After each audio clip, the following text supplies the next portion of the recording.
Daily Words of God. The sixth juncture, death. After so much hustle and bustle, so many frustrations and disappointments, after so many joys and sorrows and ups and downs, after so many unforgettable years, after watching the seasons turn time and again, one has passed the important waymarkers in life without noticing, and in a flash, one finds oneself in one's twilight years. The marks of time are stamped all over one's body. One can no longer stand tall. One's hair turns from dark to white, while eyes once bright and lucid turn dim and cloudy, and smooth, supple skin becomes wrinkled and spotted. One's hearing weakens. One's teeth loosen and fall out. One's reactions become sluggish. One's movements slow. At this point, one has bid a final farewell to the passionate years of one's youth and entered the twilight of one's life, old age. Next, one will face death, the last juncture in a human life. 1. Only the Creator holds the power of life and death over man. If one's birth was destined by one's previous life, then one's death marks the end of that destiny. If one's birth is the beginning of one's mission in this life, then one's death marks the end of that mission. Since the Creator has determined a fixed set of circumstances for a person's birth, it goes without saying that He has also arranged a fixed set of circumstances for one's death. In other words, no one is born by chance. No one's death arrives abruptly, and both birth and death are necessarily connected with one's previous and present lives. The circumstances of one's birth and death are both predetermined by the Creator. This is a person's destiny, a person's fate.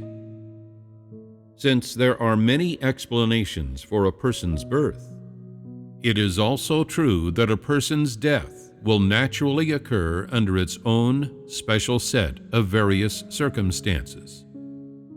This is the reason for people's varying lifespans and the different manners and times of their deaths. Some people are strong and healthy, yet die young. Others are weak and sickly, yet live to an old age and pass away peacefully. Some perish of unnatural causes. Others die naturally. Some end their lives far from home. Others shut their eyes for the final time with their loved ones by their side.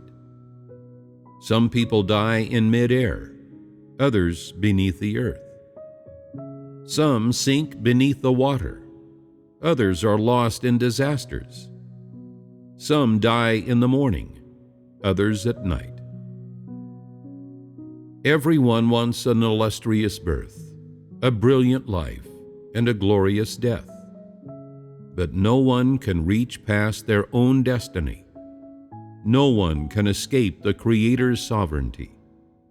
This is human fate. Man can make all kinds of plans for his future, but no one can plan the manner and time of their birth and of their departure from the world. Though people do their best to avoid and resist the coming of death, still, unbeknownst to them, death silently draws near. No one knows when they will perish or how, much less where it will happen. Obviously, it is not humanity that holds the power of life and death, not some being in the natural world, but the Creator, whose authority is unique. Mankind's life and death are not the product of some law of the natural world, but a consequence of the sovereignty of the Creator's authority. 2. One who does not know the Creator's sovereignty will be haunted by the fear of death. When one enters old age, the challenge one faces is not providing for a family or establishing one's grand ambitions in life, but how to bid farewell to one's life, how to meet the end of one's life, how to put a period at the end of the sentence of one's life.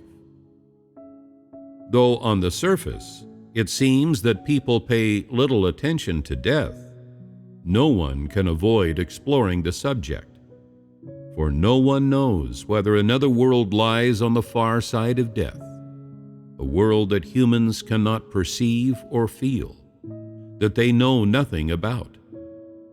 This makes people afraid to face death head-on, afraid to confront it as they ought. Instead, they do their best to avoid the subject. And so it fills every person with dread about death, and adds a veil of mystery to this inevitable fact of life, casting a persistent shadow over every person's heart. When one feels one's body deteriorating, when one senses that one is drawing nearer to death, one feels a vague dread, an inexpressible fear.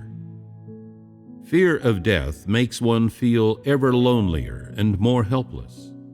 And at this point, one asks oneself, where did man come from? Where is man going?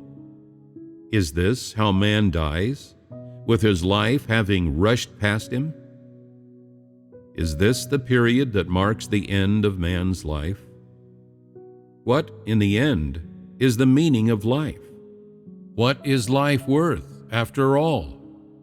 Is it about fame and fortune?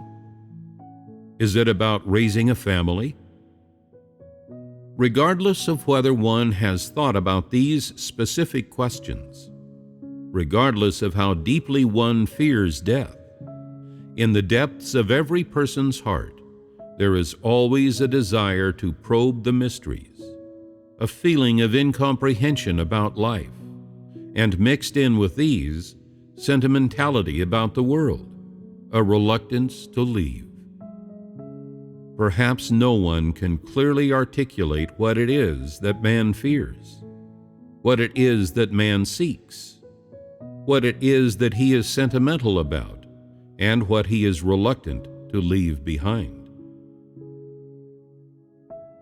Because they fear death, people have so many worries. Because they fear death, people have so much they cannot let go of. When they are about to die, some people fret about this or that. They worry about their children, their loved ones, their wealth, as if by worrying they can erase the suffering and dread that death brings, as if by maintaining a kind of intimacy with the living, they can escape the helplessness and loneliness that accompany death. In the depths of the human heart there lies a vague fear, a fear of being parted from one's loved ones, of never again laying eyes upon the blue sky, of never again looking upon the material world. A lonely soul, accustomed to the company of its loved ones, is reluctant to release its grip and depart, all alone, for a world that is unknown and unfamiliar.